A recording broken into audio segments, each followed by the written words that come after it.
지식은 책에서, 지혜는 자연에서. 과거에는 이러한 학교가 큰 문제가 되지 않았다. 왜냐하면 1970, 1980년대에 학교를 다닌 우리 세대만 해도 방과 후에는 집에 가서 마당과 골목길에서 뛰놀았기 때문이다. 우리 세대는 자연에서 시간을 보낼 수 있었지만 지금의 아이들은 다르다. 신혼부부들은 대부분 첫 번째 집으로 아파트를 선택한다. 그러니 요즘 아이들은 대부분 아파트에서 태어난다고 봐야 한다. 아파트에는 마당이나 골목길이 없다. 이들은 마당 대신 거실에서 TV를 보고 골목길 대신 복도에서 시간을 보낸다. 학교에 가면 교실에서만 지내고 방과 후에는 상가에 있는 학원에 보내진다. 이동할 때도 봉고차에 실려 이동한다. 이들의 생활을 보면 24시간 중 거의 대부분을 실내 공간에서 보낸다. 우리나라 아이들의 삶의 공간에는 자연이 없다. 하늘을 볼 시간이 거의 없는 것이다. 지식은 책에서 배우고 지혜는 자연에서 배운다 라는 말이 있다. 그런데 우리 아이들은 자연을 만날 기회가 없다. 지혜를 배울 수 없는 것이다. 아이들의 삶에 필요한 것은 자연이다. 통계를 보면 지난 40년간 학생 1인당 사용하는 실내 면적은 7배가 늘어났다. 각종 특별활동실, 체육관, 식당, 강당, 도서관 같은 시설들이 늘어났기 때문이다. 실내 면적은 늘어났는데 학교 부지 면적은 그대로다. 그렇다 보니 학교는 점점 고층화되고 있다. 운동장 하나만 남겨놓고 나머지 땅에는 4, 5층짜리 교사가 들어선 모습이다. 학교가 점점 고층화되면서 또 다른 문제가 생겼다. 학교에서는 40에서 50분 수업하고 10분 쉰다. 10분 쉬는 시간에 4개 층 계단을 뛰어 내려가서 운동장에서 3분 쉬고 다시 뛰어 올라올 아이는 없다. 그러다 보니 아이들은 쉬는 시간에도 모두 교실에서 지낸다. 무려 12년 동안이나 말이다. 학교 건물은 저층화되어야 한다.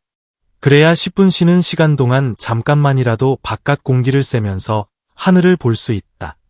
안타깝게도 우리 학교에는 그럴 여유가 없다. 그런데 다행스럽게 최근 들어 기회가 생겼다.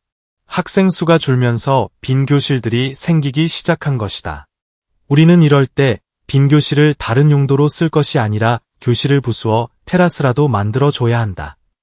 그렇게 해서 아이들이 10분 쉬는 시간에 잠깐씩 자연을 접할 수 있게 해 주어야 한다. 그게 안 된다면 옥상이라도 개방해야 한다. 회사원이 나오는 드라마를 보면 중요한 대화가 이루어지는 공간은 항상 옥상이다. 그곳이 자연을 만날 수 있는 공간이어서 그렇다. 그런데 우리 아이들에게는 이 옥상조차 허락되지 않는다. 옥상이 위험해서 개방하기 어렵다면 1층 교무실이라도 꼭대기 층으로 올려보내고 1층은 아이들의 공간으로 만들어야 한다. 아이의 공간과 가장 접근성이 좋은 1층의 떡하니 교무실이 지키고 있으니 2층의 아이들조차 밖에 나가기 어려운 것이다. 필자는 전작인 도시는 무엇으로 사는가에서 현대인들이 TV를 많이 보는 이유가 마당이 없어서라고 말했다. 마당에서는 사계절이 바뀌고 날씨가 변하고 시시각각 다른 태양빛이 들지만 거실에는 변화가 없다. 변함없는 벽지와 항상 똑같은 형광등 조명뿐이다. 그렇다 보니 사람들은 유일하게 화면이 변하는 TV를 쳐다보고 있는 것이다. 마찬가지 이유로 우리 아이들은 스마트폰과 게임에 빠진다. 우리 아이들의 생활에는 외부 공간이 없다. 그 말은 자연의 변화를 느끼지 못한다는 뜻이다. 1년 12달, 12년 동안 실내 공간에서만 지낸다고 생각해보라. 항상 똑같은 교실에 갇혀 지내는 아이들은 본능적으로 변화를 추구할 수밖에 없다. 왜냐하면 인간은 수십만 년 동안 수렵 채집의 시기와 농업 시대를 거치면서 항상 자연에서 생활해 왔기 때문이다. 우리 유전자는 변화하는 환경에 적응하고 반응하도록 진화되어 왔다. 자연의 변화에 잘 적응해서 살아남은 사람들의 후예가 우리다. 그런데 우리 아이들의 삶 속에는 변화하는 환경인 자연이 없기 때문에 이들은 본능적으로 그런 환경과 공간을 찾을 수밖에 없다. 우리가 아이들을 실내 공간에 가두다 보니 그들이 갈 수 있는 변화의 공간은 게임 같은 사이버 공간밖에 없는 것이다. 특히 사냥꾼의 후예인 남학생들이 그런 경향을 더 많이 띈다. 필자는 게임을 하는 아들을 보고 있노라면 저 아이가 나뭇가지 사이로 들이치는 빛이나 바람의 변화, 계절의 다채로움을 느끼지 못해서 계속해서 움직이는 컬러 모니터만 보고 있는 게 아닌가 하는 슬픈 생각에 잠기게 된다. 우리 아이들이 생활하는 공간에 자연을 돌려줘야 한다.